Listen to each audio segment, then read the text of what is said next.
최장암 사기 6개월. 철수는 알지 못했다.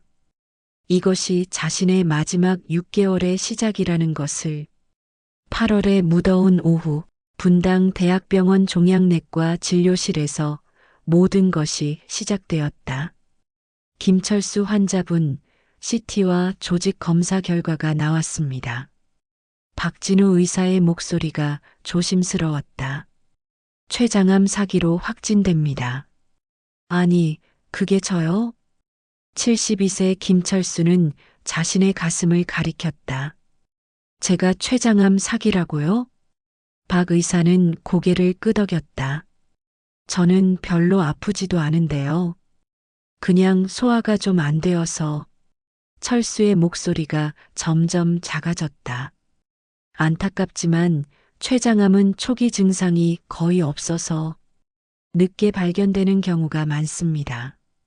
철수는 멍하니 의사를 바라봤다. 믿기지 않는다는 듯 고개를 천천히 저었다. 그럼 제가 어떻게 해야 하나요? 치료하면 나을 수 있는 건가요? 적극적인 항암 치료를 하시면 어느 정도 진행을 늦출 수는 있습니다만, 솔직히 말씀드리면 6개월 정도로 보시면 됩니다. 가족분들과 상의해서 치료 방향을 정하시기 바랍니다. 항암 치료를 하실 건지 아니면 완화 치료만 하실 건지요. 다음 주까지 결정해 주세요. 철수는 멍하니 고개를 끄덕이고 진료실을 나왔다. 복도 의자에 주저앉아 진단서를 든 손이 떨렸다. 평생 성실히 살아왔는데 어떻게 이런 일이? 몇 달 전부터 소화가 안 되고 등이 아팠지만 나이 들어서 그런 줄만 알았다. 당뇨약 처방받으러 동네 병원 갔다가 혹시 모르니 큰 병원에서 정밀 검사 받아보라던 의사 말이 이런 결과를 가져올 줄이야. 아내 영의 생각에 가슴이 미어졌다. 45년을 함께 살아온 동반자를 혼자 두고 가야 한다니. 아들 민수 생각에 마음이 더 무거워졌다. 민수가 사춘기일 때 너무 엄하게 혼냈던 기억이 났다. 그때부터 자신을 피하기 시작했고 42세가 된 지금까지도 둘이 앉으면 어색하기만 했다. 병원 앞에서 버스를 기다리는 동안 땀이 등을 적셨다. 버스에 오르자 차가운 에어컨 바람이 얼굴을 스쳤지만 가슴속 답답함은 여전했다. 휴대폰이 울렸다. 영희에게서 온 전화였다. 여보, 검사 결과 어때? 별일 없지? 철수는 잠깐 말을 못했다. 응, 별일 없어. 철수는 가슴이 무거웠다. 아내에게 거짓말을 해야 하는 현실이 더욱 괴로웠다. 집으로 가는 버스 안에서 철수는 창밖을 멍하게 바라봤다. 평소 같으면 10분이면 도착할 집이 오늘은 왜 이렇게 멀게 느껴지는지. 6개월.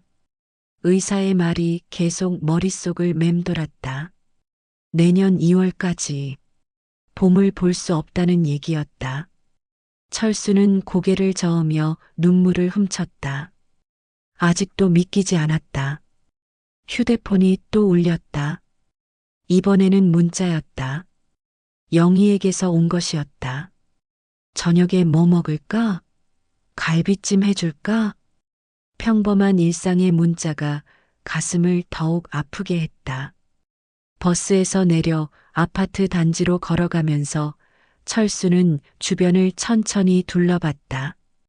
평소에는 그냥 지나쳤던 풍경들이 오늘은 유난히 눈에 들어왔다. 놀이터에서 뛰노는 아이들, 벤치에 앉아 이야기하는 할머니들, 강아지 산책시키는 이웃들.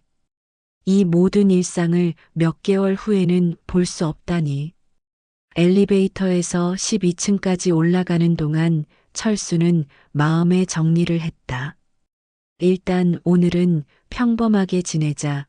영희가 눈치채지 못하게 민수한테는 언제 말하지?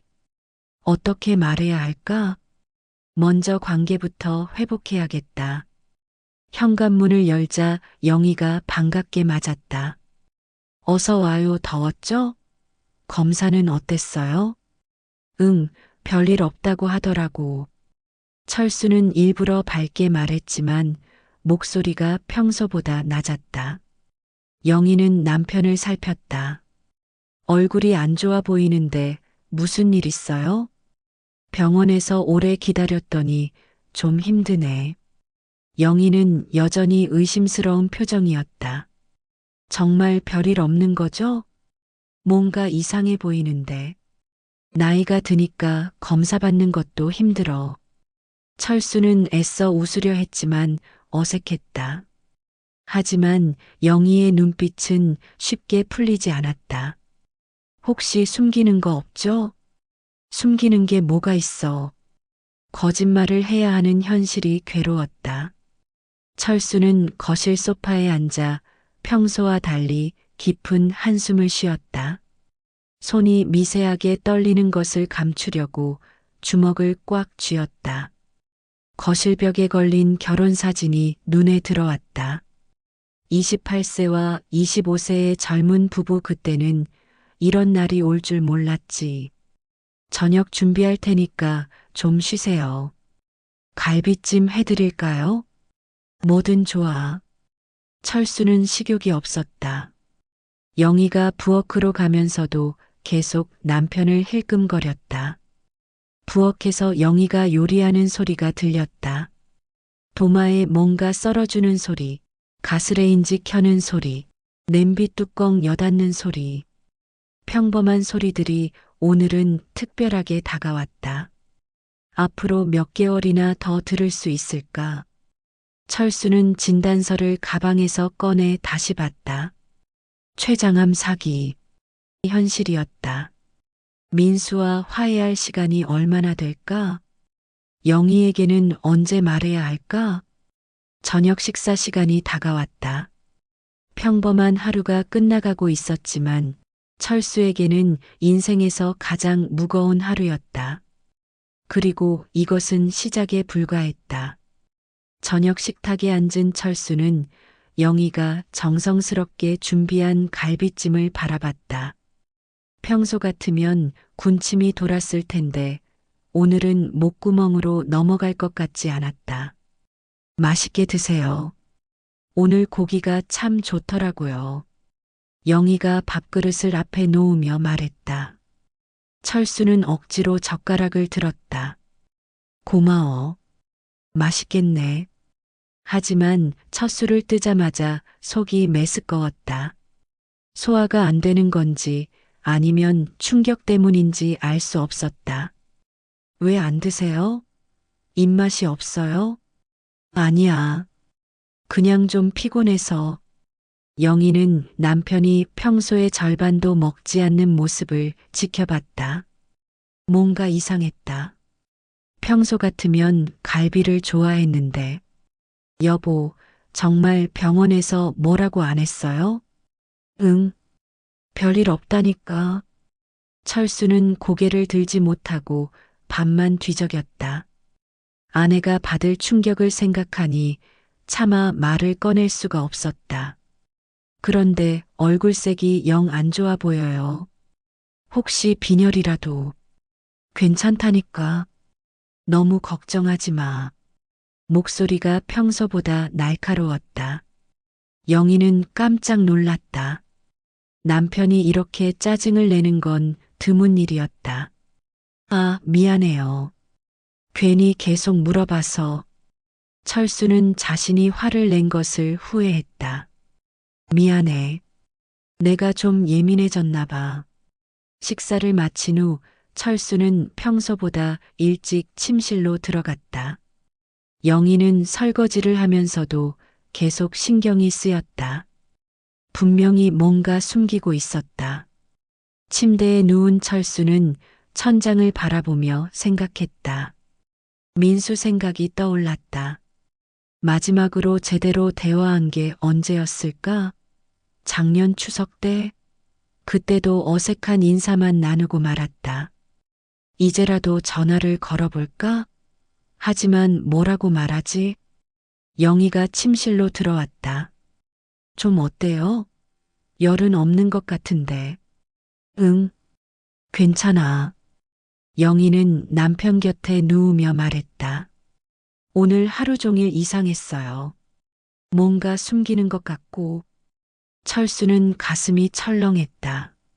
숨기는 게 뭐가 있어? 그럼 다행이고요. 그런데 혹시 몸 어디 아픈 곳 없어요? 요즘 자꾸 한숨 쉬고 밥도 잘 안 드시고 정말 예리한 여자였다. 아내의 직감을 속이기는 쉽지 않았다. 나이가 드니까 그런가 봐. 별일 아니야.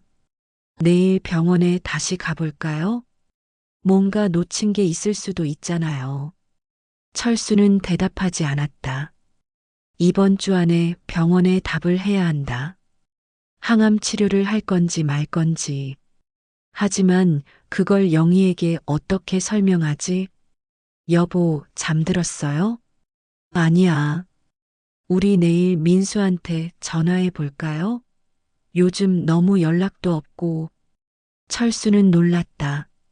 마치 자신의 마음을 읽은 것 같았다. 갑자기 왜? 그냥요. 요즘 민수가 많이 바쁜가 보네요. 철수는 고개를 끄덕였다. 그래, 내일 해보자. 영희는 남편의 손을 잡았다. 무슨 일이든 혼자 끙끙 앓지 말고 나한테 말해요. 우리 부부잖아요. 그 순간 철수는 모든 걸 털어놓고 싶었다. 하지만 입이 떨어지지 않았다. 고마워. 밤이 깊어갔지만 철수는 쉽게 잠들 수 없었다. 언제까지 숨길 수 있을까? 옆에서 영희의 고른 숨소리가 들렸다. 평화로운 잠든 모습을 보니 더욱 마음이 무거워졌다. 철수는 조용히 영희의 손을 잡았다. 따뜻했다. 이 온기를 기억해두고 싶었다. 다음 날 새벽 5시, 철수는 한숨을 쉬며 침대에서 일어났다. 밤새 뒤척이느라 제대로 잠들지 못했다. 조용히 거실로 나와 소파에 앉았다. 창밖은 아직 어둠이 가시지 않았지만 멀리 동쪽 하늘이 희미하게 밝아오고 있었다. 평범한 새벽이었지만 철수에게는 모든 것이 달라 보였다. 1시간쯤 지나자 영희가 일어났다. 여보, 벌써 일어났어요? 몇 시에 일어난 거예요? 잠이 잘 안 와서. 어제부터 계속 이상해요. 정말 병원에서 괜찮다고 한 거 맞아요? 영희의 눈빛이 여전히 의심스러웠다. 좀 더 자. 아직 이른데. 아니에요. 저도 일어났으니까 차라도 끓여줄게요. 영희가 따뜻한 차를 내왔다. 철수는 고마웠지만 제대로 마시지 못했다. 속이 쓰렸다. 많이 드세요. 몸이 안 좋으면 따뜻한 게 좋아요. 고마워. 철수는 억지로 몇 모금 마셨다. 영희는 남편이 평소와 다른 모습을 지켜봤다. 정말 이상해요. 요즘 계속 이러시네. 좀 피곤해서 그래. 영희가 부엌에서 아침 준비를 하러 가자 철수는 휴대폰을 꺼냈다. 민수의 번호를 찾았다. 마지막으로 전화한 게 언제였을까? 몇 달 전이었나? 한참을 망설이다가 전화를 걸었다. 여보세요? 민수의 목소리가 들렸다. 조금 놀란 것 같았다. 민수야, 나다. 아, 아버지. 이른 시간에 무슨 일이세요? 일이 있어서 전화하는 게 아니고, 그냥 목소리 좀 들으려고. 민수는 당황했다. 아버지가 이런 전화를 하는 것은 정말 오랜만이었다. 아, 네. 잘 지내고 있어요. 요즘 어떻게 지내니? 네, 별일 없이 지내고 있어요. 회사 일이 좀 바쁘다 보니 대화가 이어지지 않았다. 철수는 답답했다. 아들에게 하고 싶은 말이 많은데 어떻게 시작해야 할지 몰랐다. 민수야. 네. 이번 주말에 집에 올 수 있을까? 아, 네. 사실 저도 이번 주에 시간 내서 가려고 했어요. 집에 가본 지도 좀 됐고요. 무슨 일 있으세요? 무슨 일이 있는 게 아니라 오랜만에 가족끼리 밥이라도 같이 먹으면 좋겠어서. 민수는 의외였다. 평소 아버지라면 이런 제안을 하지 않았을 텐데. 토요일은 회사 일이 있어서. 일요일은 어떨까요? 좋다. 일요일에 와라. 네. 그럼 일요일에 갈게요. 고맙다, 민수야. 전화를 끊고 나서 철수는 안도했다. 첫걸음을 뗀 것 같았다. 하지만 걱정도 됐다. 민수를 만나서 뭘 어떻게 말해야 할까? 누구랑 통화했어요? 영희가 부엌에서 나오며 물었다. 민수한테. 일요일에 온대. 어머, 정말이요? 민수가 온다니 좋네요. 그냥 얼굴 보고 싶어서. 영희는 남편의 변화가 신기했다. 평소에는 민수에게 먼저 연락하는 일이 거의 없었는데 오후에 철수는 혼자 앉아서 생각했다. 항암 치료를 할 것인가, 완화 치료만 할 것인가, 그리고 언제 가족들에게 말할 것인가. 창밖을 바라보며 철수는 결심했다. 일단 민수부터 만나보자. 관계를 회복한 다음에 천천히 말하자. 시간이 많지 않다는 것을 그는 너무나 잘 알고 있었다. 저녁이 다가오고 있었다. 철수에게는 인생에서 가장 중요한 주말이 될 것 같았다. 일요일 오전, 철수는 평소보다 일찍 일어나 집안을 정리했다. 민수가 오는 날이었다. 영희는 부엌에서 분주했다. 불고기 만들고 민수가 좋아하는 나물들도 무쳐야겠어요. 너무 힘들게 하지 마. 괜찮아요. 오랜만에 오는데. 철수는 아내가 기뻐하는 모습을 보며 복잡한 심정이었다. 영희는 아직 아무것도 모르고 있었다. 시계를 보니 오후 1시. 민수가 2시에 온다고 했는데 왜 이렇게 시간이 안 가는지. 오후 2시 민수가 도착했다. 어서 와라. 철수는 현관문을 열자마자 환하게 웃었다. 평소와는 전혀 다른 모습이었다. 안녕하세요, 아버지. 민수는 아버지의 변화에 당황했다. 왜 이렇게 좋아하시는 건지. 들어와, 들어와. 배고프지? 어머니가 내가 좋아하는 음식 준비했어. 부엌에서 영희가 나왔다. 남편이 이렇게 기뻐하는 모습을 본 게 언제인지 모르겠다. 민수야, 많이 먹어. 민수를 바라보며 철수는 가슴이 벅찼다. 아들과 이렇게 앉아 있을 수 있는 시간이 얼마나 될까? 민수야. 네. 그동안 아빠가 너한테 미안했다. 갑작스러운 사과에 민수는 어리둥절했다. 무슨 말씀이세요? 아빠가 너를 키우면서 서툴렀던 것 같아서. 사랑하는 마음은 컸는데 표현을 못했나 봐. 민수는 할 말을 잃었다. 이런 아버지는 처음 봤다. 영희도 부엌에서 가만히 지켜보고 있었다. 민수야, 밥 많이 먹어. 살이 빠진 것 같은데. 네. 요즘 일은 어떻고? 건강 관리는 잘하고? 바쁘게 지내고 있어요. 철수는 계속 시계를 힐끔거렸다. 시간이 너무 빨리 간다. 결혼 생각은 없니? 좋은 사람 있으면. 아버지, 또 결혼 얘기예요? 민수는 점점 부담을 느꼈다. 평소보다 훨씬 조급해 보이는 아버지가 어색했다. 또라니, 아빠가 내 걱정하는 게 이상해? 철수는 예민하게 반응했다. 시간이 없다는 조급함 때문이었다. 제가 알아서 할게요. 알아서 한다고 하더니 언제까지 혼자 살 거야?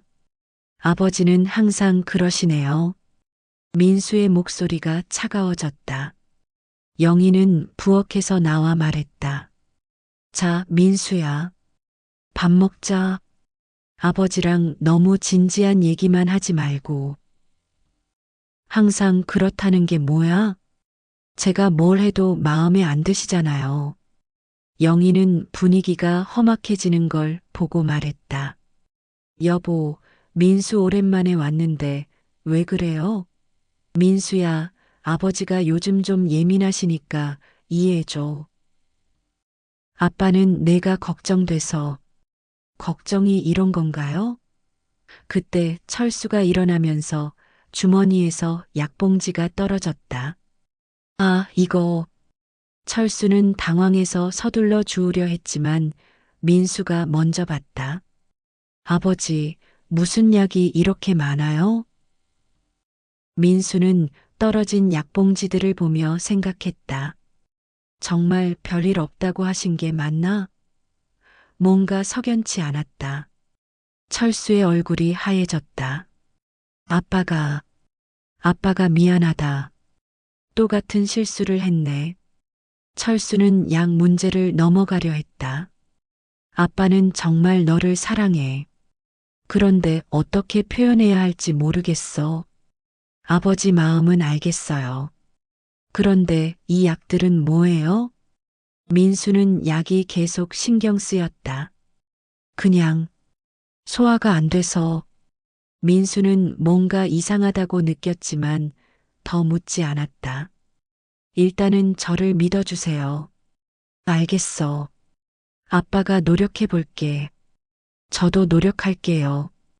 하지만 민수의 머릿속에는 계속 약 생각이 맴돌았다. 아버지가 뭔가 숨기고 있는 것 같았다. 민수가 집에 돌아간 지 사흘이 지났다. 그동안 철수는 계속 약 이야기가 신경 쓰였다. 민수가 의심하는 눈빛을 보였기 때문이다. 그 주 화요일, 철수는 병원에서 항암 치료를 시작하기로 결정했다. 의사는 진통제와 함께 항암제를 처방했다. 하지만 여전히 가족들에게는 숨기고 있었다. 수요일 저녁 민수는 회사에서 일찍 나와 부모님 집을 찾았다. 일요일에 봤던 약들이 계속 머릿속을 맴돌았기 때문이다. 민수야, 갑자기 웬일이야? 영희가 반가워했다. 그냥 지나가는 길에. 아버지는 어디 계세요? 목욕하러 들어가셨어.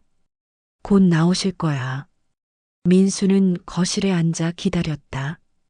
화장실을 가려다가 아버지 방을 지나게 됐다. 문이 열려 있어 안을 보니 침대 옆 테이블 위에 약봉지들이 여러 개 놓여 있었다. 민수는 잠깐 망설이다가 가까이 다가갔다. 일요일에 봤던 것보다 훨씬 많은 약들이 있었다. 이게 뭐지? 약봉지들을 하나씩 살펴봤다. 평소 보던 소화제, 진통제와 달리 생소한 약 이름이 보였다. 잼시타빈이라는 약 이름이 눈에 들어왔다. 민수는 뭔지 궁금해서 휴대폰으로 검색해 봤다. 항암제? 손이 떨렸다. 항암제라니. 아버지가 암에 걸리신 건가? 민수야, 뭐하고 있니? 뒤에서 철수의 목소리가 들렸다. 목욕을 마치고 나온 것이었다. 민수는 천천히 돌아봤다. 손에는 약봉지가 들려 있었다. 아버지, 이게 뭐예요? 철수의 얼굴이 하얘졌다. 들켜버렸다. 그게 아니야. 항암제라고 나와 있는데요. 아버지가 암이신 거예요? 철수는 더 이상 숨길 수 없다는 걸 깨달았다. 민수야, 앉아서 얘기하자. 언제부터세요? 왜 말씀 안 하셨어요? 민수의 목소리가 떨리고 있었다. 한 달 전에 알았어. 최장암 사기라고. 사기요? 6개월 남았다고 했어. 철수는 한참 후에야 대답했다. 6개월이요? 왜 말씀 안 하셨어요? 민수는 말을 잇지 못했다. 왜 말씀 안 하셨어요? 너희들 걱정시키고 싶지 않아서. 걱정시키기 싫어서요? 저희는 가족이 아니에요? 민수는 화가 났다. 가족이라면 함께 고민하고 함께 견뎌야 하는 건 아닌가. 민수야, 아빠가 정말 미안해. 한 달 동안 매일 밤 엄마와 너한테 어떻게 말할까 고민했어. 미안해서 되는 일이에요? 왜 혼자 다 짊어지시려고 했어요? 그제야 민수는 아버지의 심정을 이해했다. 한 달 동안 혼자서 이 무서운 진실을 감당해 왔구나. 그래서 갑자기 달라지신 거예요? 응. 아빠가 너한테 하고 싶은 말이 많았어. 그런데 어떻게 해야 할지 몰랐어. 아버지. 민수는 눈물이 날 것 같았다. 아버지가 죽는다는 것도 충격이었지만 그 무거운 진실을 혼자 견뎌온 아버지가 더 안타까웠다. 그때 영희가 방 앞을 지나가다가 멈춰섰다. 아들과 남편의 심각한 목소리가 들렸기 때문이다. 6개월? 여보, 무슨 일이야? 영희가 방에 들어오며 물었다. 최장암 사기 6개월이라고? 영희는 그 자리에서 주저앉으며 눈물을 흘렸다. 왜 말 안 했어요? 철수는 고개를 끄덕였다. 더 이상 숨길 수 없었다. 모든 진실이 드러났다. 이제 가족 모두가 이 무거운 현실을 마주해야 했다. 그날 밤 철수 집은 조용했다. 방에서 눈물을 흘리며 시간을 보냈다. 철수는 침대에 혼자 누워 생각했다. 이렇게 될 줄 알았다면 처음부터 말할 걸 그랬나? 하지만 후회해도 이미 늦었다. 이제 가족 모두가 이 무거운 진실을 알게 되었다. 영희는 거실 소파에 앉아 있었다. 평생을 함께 살았는데 이런 중요한 일을 혼자 결정하다니. 혼자 결정했다는 게 더 상처였다. 왜 나를 믿지 않았을까? 영희는 혼잣말을 했다. 그날 밤 영희는 남편과 등을 돌리고 잠들었다. 다음 날 아침 어색한 침묵이 집안을 감쌌다. 영희는 아침 식사를 준비했지만 평소보다 차가웠다. 여보, 철수가 조심스럽게 말을 걸었다. 영희는 대답하지 않고 부엌에서 식사를 준비했다. 여보, 나 좀 봐. 여전히 무시했다. 정말 미안해. 당신이 화날 만해. 영희는 천천히 돌아봤다. 눈이 빨갛게 부어 있었다. 나도 처음 겪는 일이라 어떻게 해야 할지 몰랐어. 철수는 그날의 기억을 떠올렸다. 아무 생각도 안 났어. 영희는 여전히 말하지 않았지만 귀는 기울이고 있었다. 집에 혼자 돌아와서 소파에 앉아 있는데 갑자기 무서워졌어. 죽는다는 게 진짜 무서웠어. 철수의 목소리가 떨렸다. 그런데 더 무서운 건 당신과 민수가 얼마나 힘들어할까 하는 생각이었어. 그래서 민수한테 잘해준 거야? 영희가 처음으로 입을 열었다. 응, 죽기 전에 화해하고 싶었어. 정말. 영희의 목소리에는 원망과 사랑이 섞여 있었다. 왜 그런 중요한 일을 혼자 결정해? 나도 당신 아내인데. 미안해. 미안하다고 해결되는 일이야? 하지만 영희의 목소리는 처음보다 부드러워져 있었다. 나는 당신이 나를 믿지 않는다는 게 더 상처였어. 그런 게 아니야. 그럼 뭐야? 철수는 한참을 고민했다. 그동안 당신은 항상 나를 믿어줬어. 내가 실직했을 때도 사업 실패했을 때도. 철수는 과거를 떠올렸다. 그런데 이번에는 내가 죽는 것보다 당신이 무너질까봐 무서웠어. 영희는 눈물을 흘렸다. 남편의 진심을 느낄 수 있었다. 바보. 정말 바보야. 영희가 철수에게 다가왔다. 둘은 오랜만에 껴안았다. 한편 민수는 회사에서 집중이 안 됐다. 동료 준호에게 고민을 털어놓았다. 아빠가 췌장암 사기래. 6개월 정도밖에. 갑자기 어떻게 그런 일이. 한 달 전부터 아셨대. 혼자서. 준호는 할 말을 잃었다. 그래서 요즘 마음이 복잡해. 화도 나고 슬프기도 하고. 화는 왜 말 안 하셨나 싶어서. 그냥 혼자 끙끙 앓으시고. 민수는 자신의 감정을 정리하지 못하고 있었다. 그런데 또 한편으로는 아빠가 얼마나 무서우셨을까 싶기도 하고. 당연히 무서우셨을 거야. 당연히 그랬겠지. 민수는 한숨을 쉬었다. 그날 저녁 민수는 부모님 집을 찾았다. 집안 분위기가 한결 부드러워진 것을 느꼈다. 가족의 진짜 화해가 시작되고 있었다. 다음 주 화요일 철수의 항암 치료 날이었다. 영희와 민수가 함께 병원에 동행했다. 민수야, 회사는 괜찮겠어? 차 안에서 철수가 걱정스럽게 물었다. 괜찮아요. 부장님께 말씀드렸더니 이해해 주시더라고요. 가족 간병은 당연한 거라고. 민수는 어제 상사와 면담을 했다. 아버지의 상황을 설명하니 회사에서도 배려해 주기로 했다. 그래도 자주 빠지면 눈치 보일 텐데. 아버지, 걱정 마세요. 요즘은 가족 돌봄에 대해서 많이 달라졌어요. 분당 대학병원에 도착했다. 종양내과 병동은 생각보다 많은 환자들로 붐볐다. 철수와 비슷한 나이의 사람들이 가족과 함께 와 있었다. 김철수 환자분. 간호사가 호명했다. 저희도 같이 들어가도 될까요? 민수가 물었다. 네, 보호자분들도 함께 오세요. 치료실에서 박진우 의사가 설명을 시작했다. 오늘부터 항암 치료를 시작합니다. 사기 상황에서는 현재 상태 유지에 중점을 두시는 게 좋겠습니다.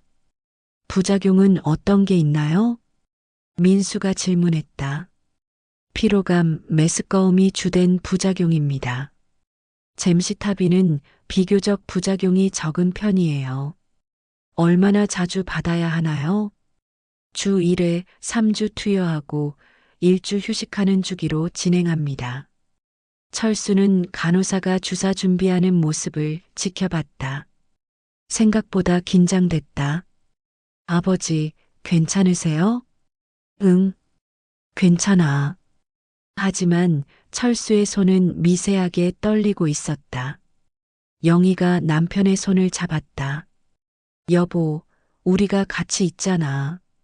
주사가 시작됐다. 약물이 천천히 몸속으로 들어갔다. 치료는 약 30분 정도 걸렸다. 어떠세요? 어디 아픈 데 없으세요? 간호사가 중간중간 상태를 확인했다. 괜찮습니다. 30분쯤 지나자 철수는 속이 메스꺼워지기 시작했다. 아버지, 얼굴이 안 좋아 보여요. 좀 메스껍네. 구토 증상이 있으시면 말씀하세요. 약을 드릴게요. 간호사가 진토제를 추가로 투여했다. 치료가 끝나고 의사가 다시 설명했다. 다음 주에도 같은 치료를 받으시고 그 다음 주도 받으신 후 1주 쉬시면 됩니다. 선생님, 효과는 언제쯤 알 수 있나요? 영희가 물었다. 2, 3개월 후에 CT를 찍어서 확인해 보겠습니다. 하지만 사기 상황에서는 큰 기대보다는 현재 상태 유지에 중점을 두시는 게 좋겠습니다. 집으로 돌아가는 길, 철수는 많이 지쳐 보였다. 오늘은 푹 쉬세요. 영희가 남편을 부축했다. 고마워. 너희들이 같이 있어서 든든했어. 민수는 아버지의 또 다른 모습을 봤다. 평소보다 약해 보이는 모습이었지만 가족과 함께 싸우려는 의지가 느껴졌다. 집에 도착해서 철수는 소파에 누웠다. 영희는 부엌에서 소화하기 쉬운 죽을 끓였다. 여보, 조금이라도 드세요. 고마워. 철수는 몇 숟가락 겨우 떴다. 입맛이 없었다. 아버지, 무리하지 마세요. 천천히 드세요. 앞으로 매주 이런 치료를 받아야 하는구나. 철수는 앞으로의 치료 일정을 생각하니 막막했다. 저희가 계속 함께 할게요. 영희가 단호하게 말했다. 그래도 너희들이 힘들 텐데. 힘든 건 아버지시잖아요. 저희는 괜찮아요. 철수는 처음으로 혼자가 아니라는 안정감을 느꼈다. 어려운 길이지만 가족과 함께라면 충분했다. 치료를 시작한 지 2달이 지났다. 철수는 매주 병원을 다니며 항암 치료를 받았지만 몸은 점점 약해져 갔다. 거울을 볼 때마다 놀랐다. 2달 만에 이렇게 야위었나? 하지만 가족 앞에서는 웃으려 노력했다. 아버지, 오늘은 어떠세요? 민수가 주말이면 찾아왔다. 예전보다 훨씬 자주였다. 괜찮아. 너 때문에 힘이 나. 철수는 아들이 오는 날을 가장 기다렸다. 이제는 예전처럼 어색하지 않았다. 아빠, 오늘은 뭐 하고 싶어요? 글쎄, 마당에서 햇볕이라도 쬐면 좋겠네. 민수는 아버지를 부축해서 마당으로 나갔다. 10월의 따뜻한 햇살이 좋았다. 민수야. 네. 아빠가 너한테 미안한 게 많아. 왜 또 그런 말씀을? 어릴 때 너한테 너무 엄했지? 숙제 검사하고 밤 12시까지 공부시키고. 민수는 아버지의 말을 가만히 들었다. 그런데 사실은 아빠도 처음 아버지가 되는 거였으니까 어떻게 해야 할지 몰랐어. 아빠도 아버지한테 많이 맞고 컸거든. 그 시절엔 다 그렇게 컸지. 그래도 난 아버지보다는 나은 아빠라고 생각했는데 그게 아니었나 봐. 철수는 자신의 어린 시절을 떠올렸다. 그런데 나이가 들어보니까 그게 아니더라고. 아버지라는 게 잔소리꾼이 아니라 그냥 내 편이어야 하는 거더라. 아빠는 항상 제 편이었어요. 그럴까? 네. 표현이 서툴렀을 뿐이에요. 철수는 아들의 말에 눈시울이 붉어졌다. 한편 영희는 남편을 돌보느라 눈가에 다크서클이 생겼다. 밤에도 자주 깨서 철수 상태를 확인했다. 혹시 숨을 제대로 쉬고 있나? 열은 없나? 여보, 너무 무리하지 마. 이런 게 어디 있어요. 당연한 거죠. 그래도 힘들 텐데. 제가 뭘 했다고. 당신이 더 힘들잖아요. 영희는 정말 지쳤지만 남편 앞에서는 힘든 내색을 하지 않았다. 하지만 홀로 있을 때면 눈물이 났다. 남편을 잃는다는 두려움, 혼자 남겨질 외로움이 밀려왔다. 3차 치료를 받은 후 철수의 상태가 더 나빠졌다. 메스꺼움이 심해지고 음식 냄새만 맡아도 토할 것 같았다. 선생님, 아버지가 너무 힘들어 하시는데. 민수가 박 의사에게 말했다.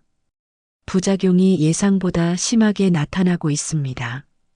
나이를 고려하면 치료를 조정해야 할 것 같습니다. 그럼 어떻게 해야 하나요? 치료를 잠시 중단하고 몸을 회복시키는 것도 방법입니다. 집에 돌아와서 가족 회의를 했다. 아버지 생각은 어떠세요? 너무 힘드시면 잠깐 쉬시는 것도. 민수가 조심스럽게 제안했다. 치료를 쉬면 병이 더 나빠지는 거 아니야? 영희가 걱정했다. 의사 선생님이 몸을 회복시켜야 한다고 하시더라고요. 철수는 한참을 생각했다. 사실 너무 힘들었다. 매주 병원 가는 것도 메스꺼움도. 그럼 한 달 정도 쉬어볼까? 몸을 좀 회복하고. 좋은 생각이에요. 치료를 쉬기로 한 첫 주, 철수는 확실히 좀 나아 보였다. 메스꺼움도 줄어들고 조금씩 음식도 먹을 수 있었다. 역시 쉬니까 좀 낫네. 하지만 철수는 알고 있었다. 치료를 쉰다는 것이 무엇을 의미하는지. 하지만 이 평화로운 시간이 소중했다. 민수야, 이번 주말에 바다 보러 갈까? 정말요? 몸은 괜찮으세요? 괜찮아. 바다가 보고 싶어. 철수는 마지막이 될지도 모르는 여행이라는 걸 알면서도 기대에 부풀었다. 가족과 함께하는 시간이 이제는 그 무엇보다 소중했다.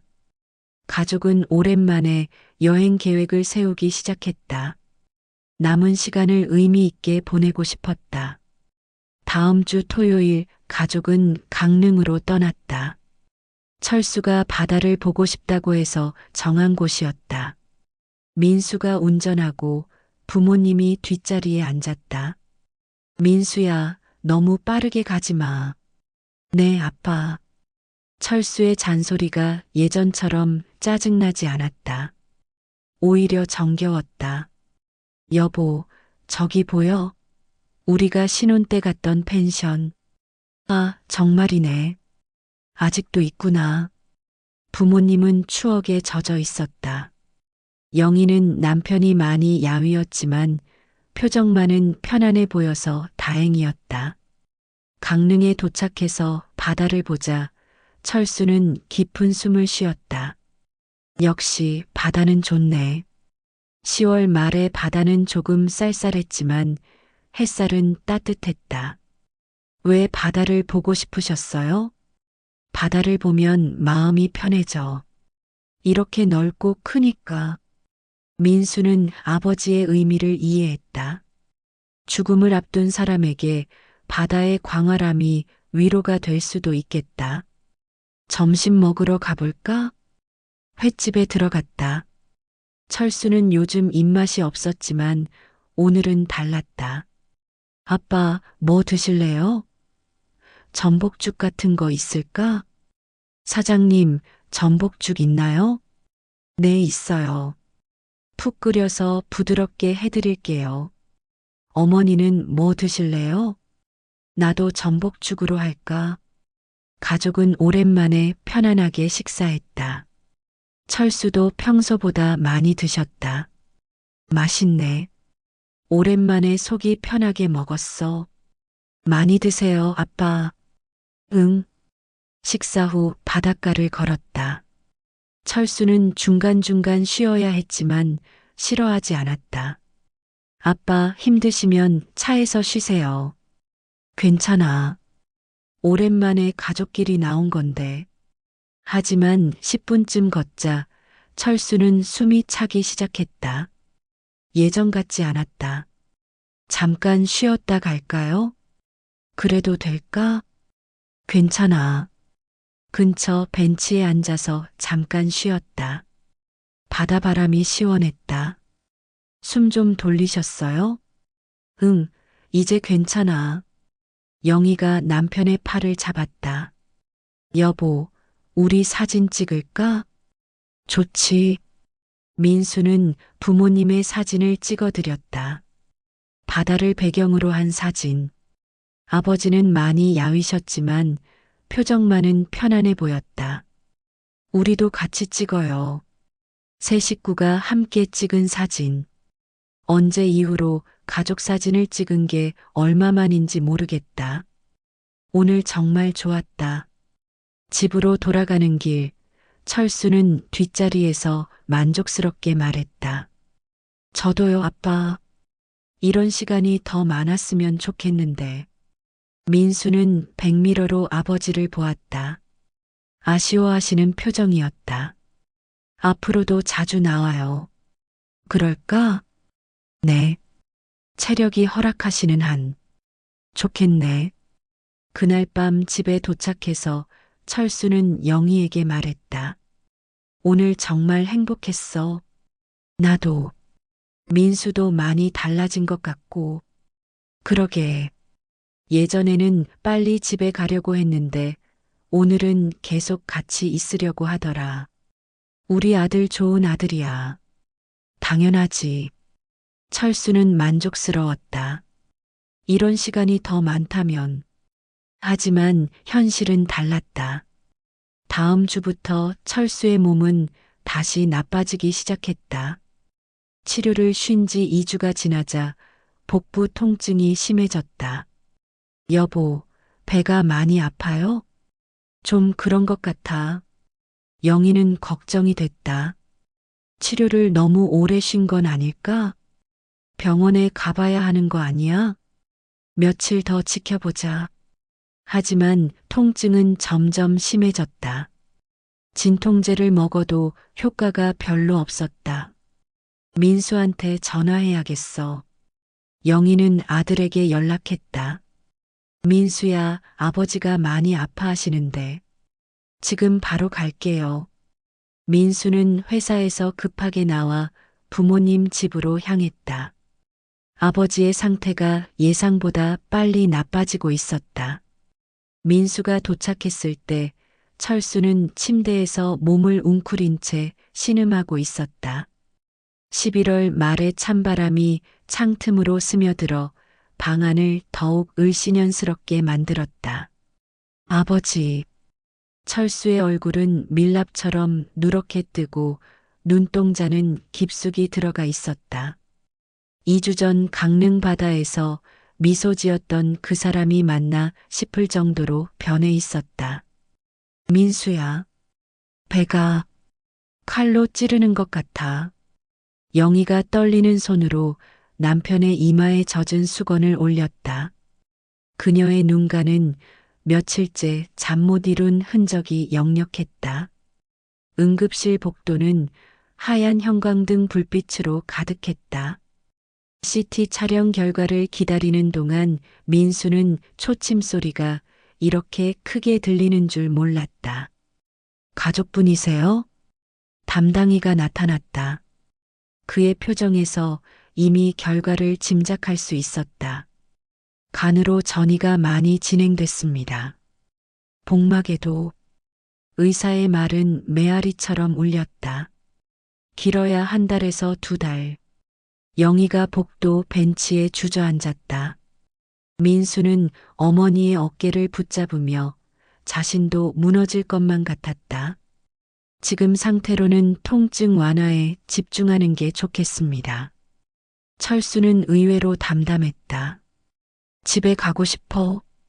집에서 편안하게 있고 싶어. 아버지, 그런 말씀 마세요. 어차피 갈 길이면 집에서 가는 게 낫겠어. 그날 밤 집으로 돌아온 철수는 민수를 침대 옆으로 불렀다. 12월이 코앞이라 밖은 벌써 얼어붙기 시작했다. 민수야, 부탁이 있어. 말씀하세요. 편지지랑 펜 좀 가져와 봐. 너한테 남기고 싶은 말이 있어. 민수는 편지지와 펜을 가져왔다. 철수는 며칠에 걸쳐 천천히 편지를 썼다.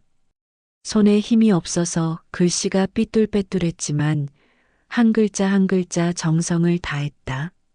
민수는 아버지가 편지를 쓰시는 모습을 문틈으로 지켜봤다. 책상에 엎드려 한 글자씩 또박또박 쓰시는 아버지. 가끔 멈춰서 생각에 잠기다가 다시 펜을 들어 올리시는 모습.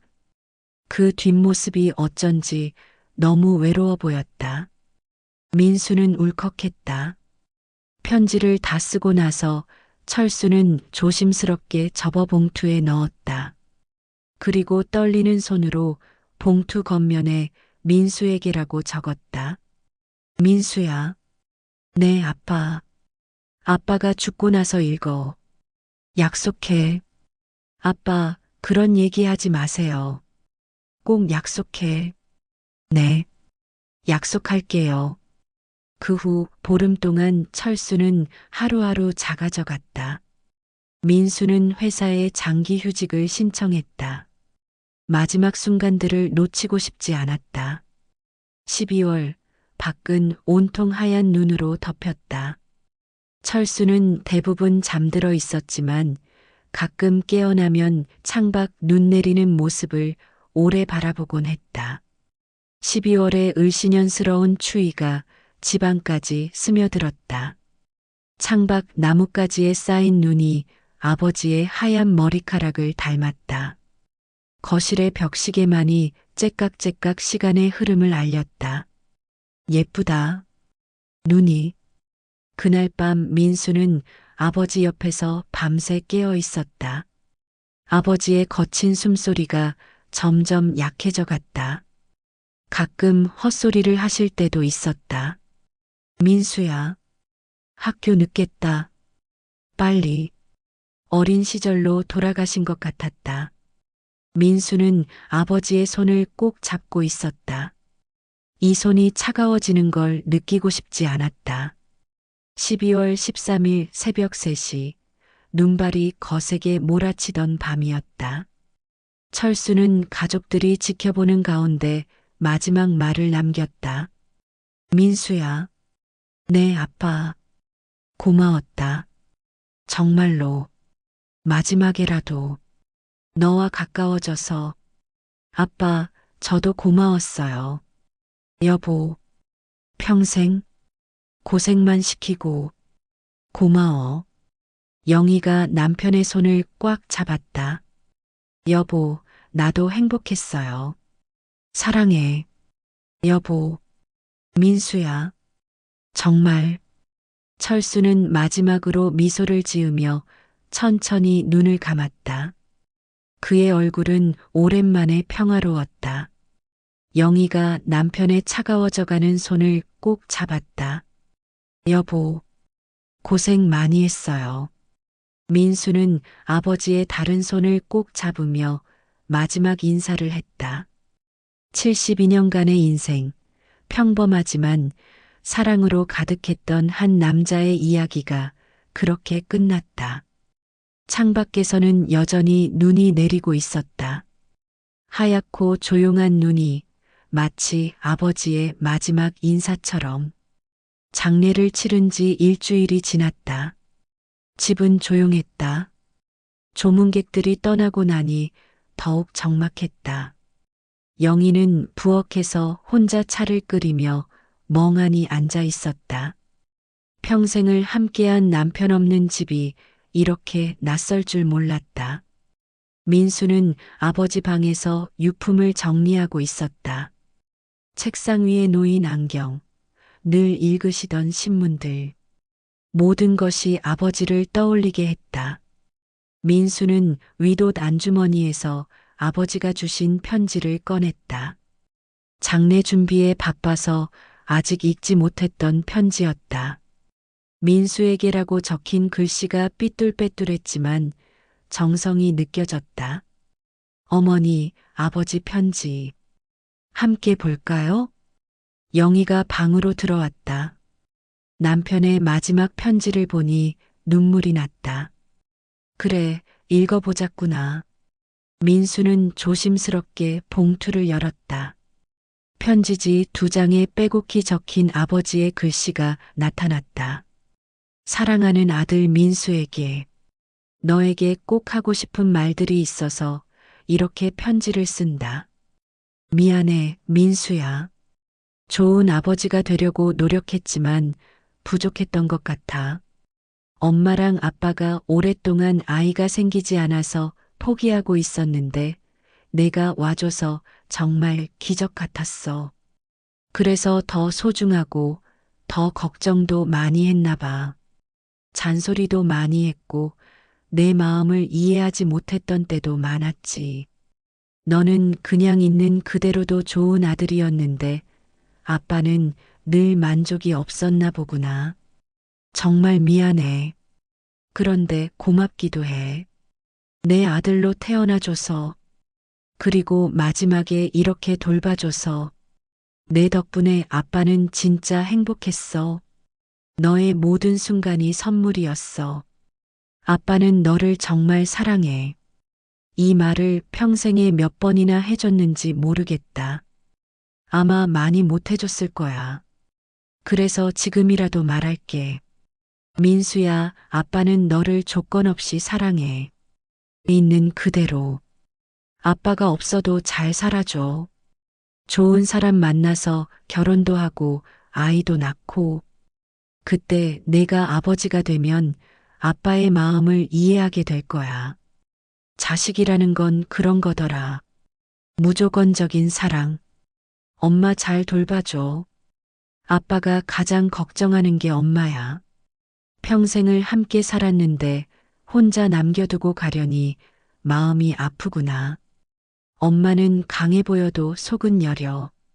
자주 찾아가서 말동무가 되어드려라. 아빠를 가끔 생각해줘. 꼭 좋은 기억으로만 기억해줘. 아빠는 너를 낳고 키운 게 인생 최고의 선물이었어. 너라는 아들이 있어서 내 인생이 의미 있었어. 항상 건강하고 행복해라. 아빠는 하늘에서 너를 지켜볼게. 아빠가 편지를 읽는 동안 민수의 눈물이 떨어져 글씨가 번졌다. 아버지의 마음이 고스란히 전해졌다. 40년 넘게 어색했던 아버지가 마지막 3개월 동안 보여주신 진짜 모습이 이 편지에 다 담겨 있었다. 아빠, 민수는 편지를 가슴에 안았다. 아버지의 체온이 느껴지는 것 같았다. 영희가 아들의 어깨에 손을 올렸다. 아빠가 마지막에 정말 행복해 하셨어. 너와 화해할 수 있어서. 저도 행복했어요. 마지막에라도 아버지와 진짜 가까워질 수 있어서. 이제 우리가 아빠 유언대로 잘 살아야지. 민수는 고개를 끄덕였다.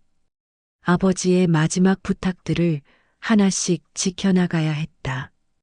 어머니를 돌보고 좋은 사람을 만나 가정을 꾸리고 아버지처럼 조건 없는 사랑을 주는 사람이 되는 것.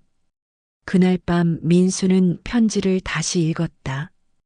읽을 때마다 새로운 의미가 느껴졌다. 아버지의 사랑이 얼마나 깊었는지, 얼마나 자신을 아끼셨는지 비로소 알 수 있었다.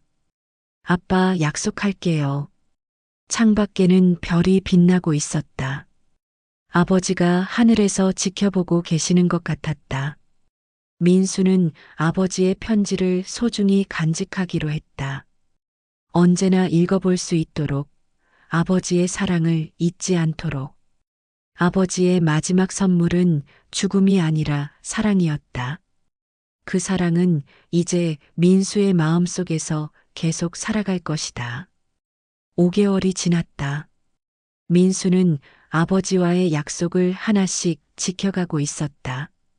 매주 토요일이면 어김없이 어머니를 찾아뵈었다. 영희는 처음에는 혼자 사는 것이 막막했지만 아들이 자주 와주니 많이 나아졌다. 민수야, 오늘도 왔네. 네, 어머니. 아빠 산소에도 가고 점심도 같이 먹으려고요.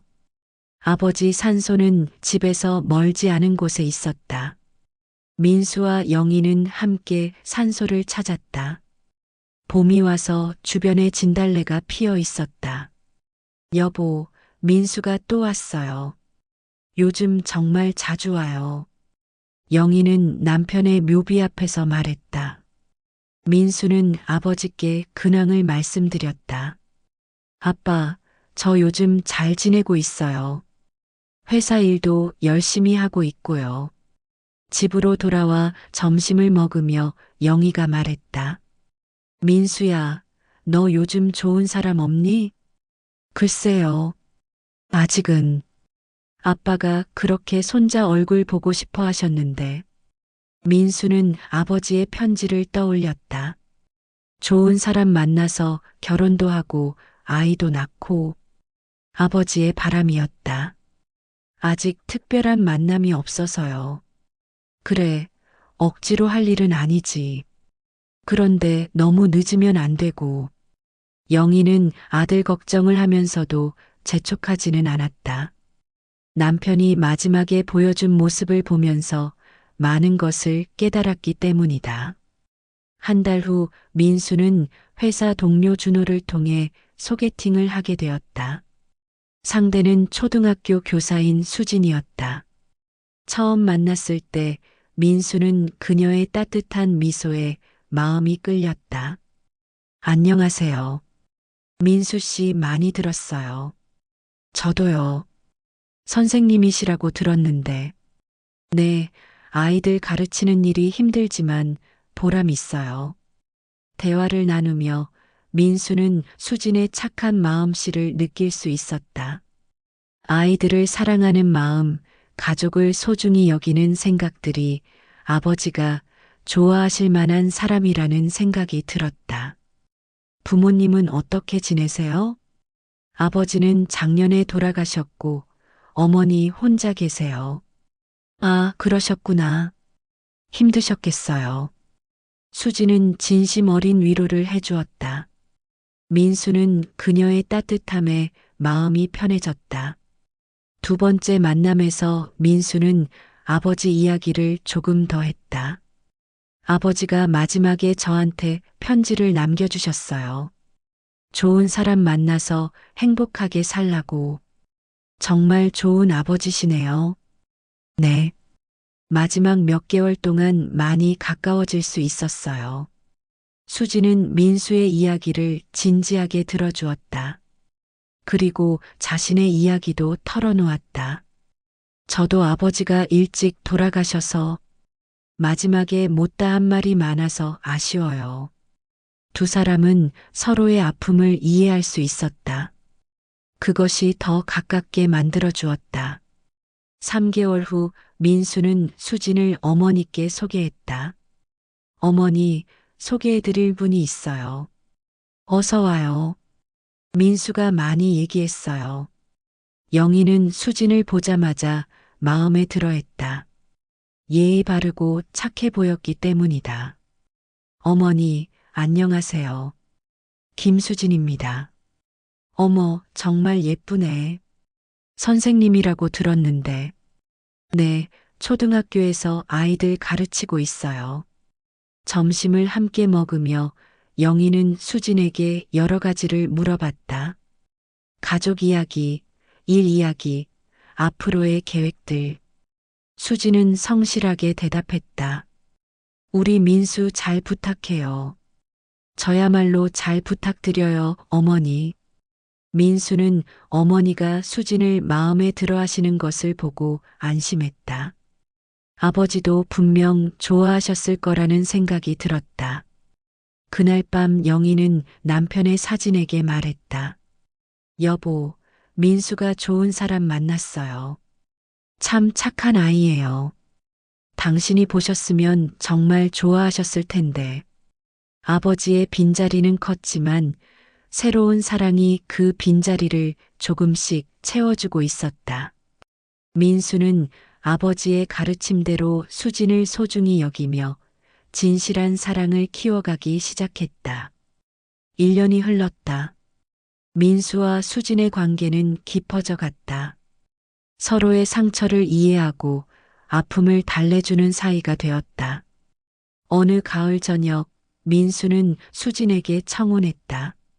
수진 씨, 저와 결혼해 주세요. 저도 민수 씨와 함께하고 싶어요. 결혼 준비 과정에서 민수는 아버지가 없다는 현실을 뼈저리게 느꼈다. 아빠가 계셨다면 뭐라고 하셨을까요? 분명 기뻐하셨을 거야. 수진이 얼마나 좋은 아이인데. 영희도 남편 없이 아들 결혼식을 준비하는 게 서글펐지만 내색하지 않았다. 결혼식 전날 민수는 아버지 산소를 찾았다. 아빠, 내일 결혼해요. 아빠가 바라셨던 대로 행복하게 살게요. 바람이 불어와 나뭇잎을 흔들었다. 아버지의 축복 같았다. 결혼식 날 주례를 맡은 아버지의 대학 동창이 말했다. 신랑의 아버지께서 마지막에 하신 말씀이 오늘 이루어졌습니다. 좋은 사람 만나서 행복하게 살라고 하셨죠. 민수는 눈시울이 뜨거워졌다.